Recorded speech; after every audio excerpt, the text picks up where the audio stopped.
This is an open letter to director Jon M, Jem The Movie staff, and directors everywhere. As a soon-to-be recent college graduate, even at the risk of future employers hearing my very controversial thoughts and perhaps judging me for it, I have to speak out. I considered not saying anything simply to protect myself from scrutiny.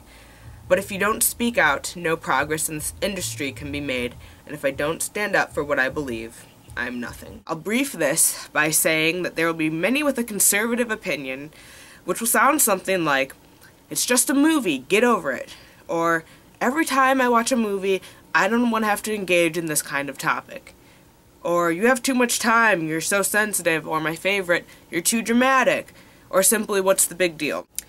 Then there will be the progressive voice, like myself, who understands the importance of scrutinizing the media, pushing them in the social norm, and challenging media representation.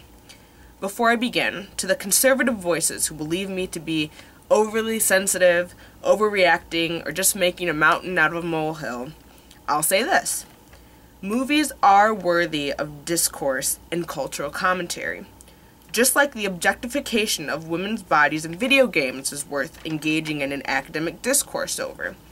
The media we put out is representative of hegemonic society, and it's worth being looked at closely. If it wasn't, I wouldn't have just attended an international conference on April 10th that brought scholars from all over the world to talk about this very thing. Representation in the media, whether it be LGBTQ representation or race in the media. There were panels like Race in the American Media Culture and Queer Transgender Presence in International Media Cultures. Scholarship is being dedicated to these topics, and it's quite literally up to us, the consumer, to evaluate and challenge the standards of entertainment norms. Now, to begin, I recently joined the Jem and the Holograms bandwagon. As a longtime fan myself, I had nothing but high hopes for the film. But I must explain why I like Jem first. There was a character in it named Shayna who looked aesthetically like me. She's African American, she's dark like me, and she could have big hair too, like I can have big hair. But mostly, when I saw a character in television like me, I would rejoice. Here's where this whole thing goes downhill. The director, Jon M, didn't want to include Christy Marks because he has his own vision of the film, which really can be fine. He wanted to make it better, more appealing to our generation.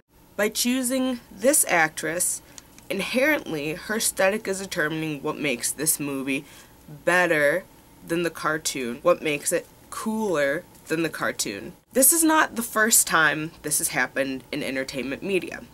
It's happened with the live-action version of Josie and the Pussycat. It happened with Storm from the X-Men with Halle Berry. We're fools if we're not asking ourselves why. Also, a moment of silence for Avatar: The Last Airbender live-action.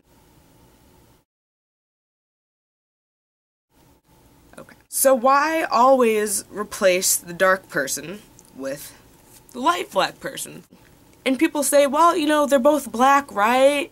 And in this talk, I'm only addressing the aesthetic representation, but industries love to fill their quota of black people by choosing lighter black people because of institutionalized racism. When you include black people in movies, unfortunately, there are still politics behind it. I truly want to believe whoever the casting director was had no idea what they were doing, and they went through all the dark girls who looked just like Shayna, and they just weren't as good as this actress. I really want that to be the case. But also, what's worse is that they probably didn't know what they've done, because maybe to them, all black people are the same and can fall under the same kind of representation. And there are people that will say, don't take this personally, but personally, I'm hurt. I've been erased from the very thing that I love. I'm tired of seeing people as dark as myself become erased and whitewashed when they enter the mainstream to appeal to the masses. He does have creative license, but just because institutionalized patterns hide under the guise of creative license doesn't make it right. This is a pattern that's been going on for decades and decades, and it's significant, and it means something, and it's so serious that the term whitewashing exists.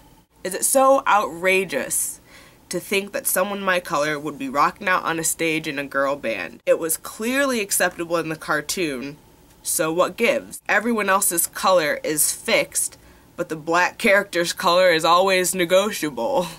This is exactly why Lupita Nyong'o is so important.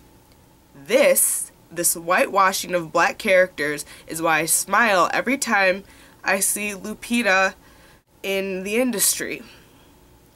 This new Jem film is part of the problem as to why Lupita got the letter like the one she read during her acceptance speech that read, "I was just about to buy whitening cream when you appeared on the map and saved me. You're lucky to be this black and this successful." Well, Shayna was lucky to be that black and that successful too, but not anymore. Again, this casting choice might as well have been part of the problem. How quickly inspirational messages fade, and we go right back to where we started, 1 step forward and 2 steps backward. As Lupita says, around me, the preference for white skin is preferred.